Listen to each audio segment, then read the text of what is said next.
Hello friends, welcome to a new fresh episode of cinema scope. আমি শঙ্কর নিয়ে চলে এসেছি আর একখানা ফাটাফাটি এপিসোড এবং আজকে গল্প করব হাউসফুল 5-এর টিজার নিয়ে। অ্যাকচুয়ালি আমার ব্যক্তিগতভাবে খুব পছন্দের একটা ফ্র্যাঞ্চাইজি হচ্ছে হাউসফুল 5।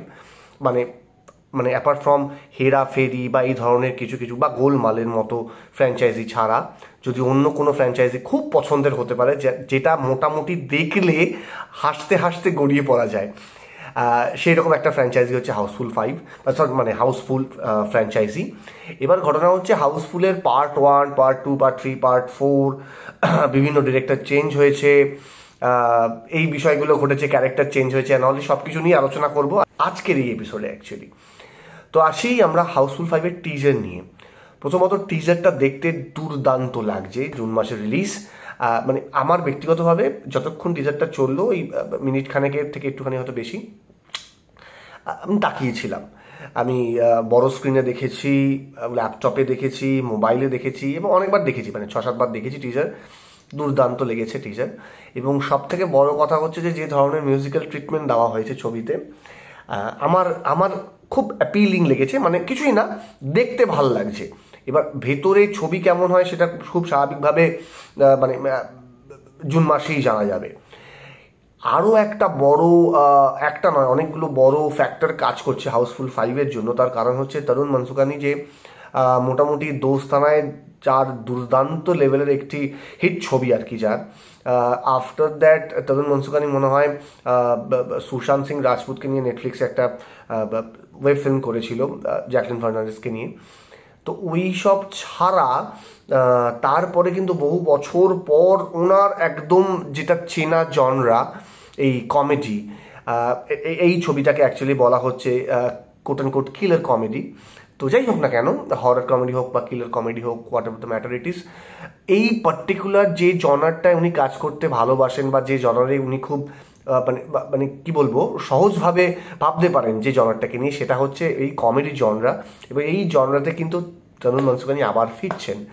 তো ফিঙ্গার ক্রসড, তার কারণ হচ্ছে ভালো ছবি, অনেক দিন ধরে তো ভালো হাসির ছবি হয় না, তো সেইটার জন্য জুন মাস অবধি অপেক্ষা করতে হবে। আর একটা বিষয় যেটা না বললে নয়, গোটা টিজারটার মধ্যে একখানা, মানে গোটা টিজারটাতে তো মোটামুটি হাফ বলিউড আছে গোটা টিজারটাতে। এবার এই টিজারটার মধ্যে অদ্ভুতভাবে খুব ভালোভাবে রিফ্লেক্ট করছে একটা জিনিস, যে এতগুলো কাস্টিংকে মানে সাজিদ নাদিয়াদওয়ালা নিয়েছেন, এতগুলো কাস্টিং, মানে হাই প্রোফাইল কাস্টিংকে নেওয়া হয়েছে, ফারদিন খানের মতো একজন মানুষকে আবার ব্যাক করানো হচ্ছে। যাই হোক না কেন, সেই মানুষগুলোকে টিজারে অ্যাপ্রোপ্রিয়েটলি দেখান এবং দেখাতে হবে, এই বিষয়টা কোনো না কোনো জায়গায় কাজ করেছে আমার মনে হয়েছে।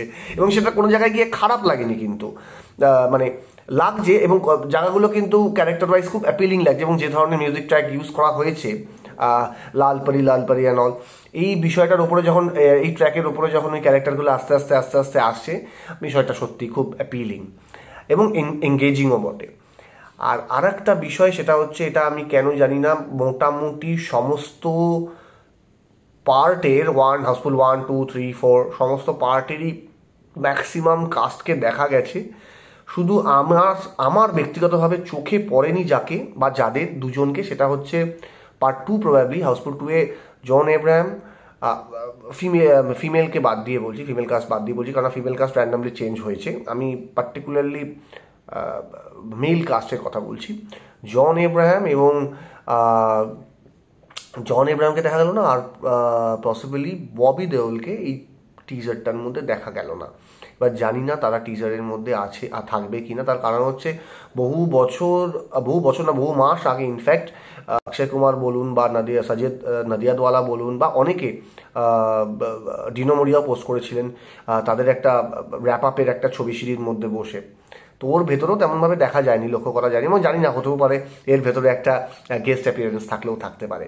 তো জানি না, এই বিষয়টা দুর্দান্তভাবে ওয়ার্ক করতে পারে। আর এই ছবির কাস্টিং না বললেই নয়, অক্ষয় কুমার দিয়ে শুরু হচ্ছে, রিতেশ দেশমুখ, অভিষেক বচ্চন, সঞ্জয় দত্ত, ফারদিন খান, ডিনো মোরিয়া, নানা পাটেকর, জনি লিভার এবং মানে আরও মানে তাবর তাবর সব অভিনেতারা এখানে অভিনয় করছেন, এবং যারা একসময় ল্যাটার 80s বা ল্যাটার 80s বলবো না, 90s ল্যাটার 90s দুর্দান্তভাবে হিট ছবি দিয়ে গেছেন, মানে বক্স অফিসকে যাকে বলা হয় কাঁপিয়ে গেছেন, তারা কিন্তু এই ছবিতে আবার ব্যাক করছেন একসাথে।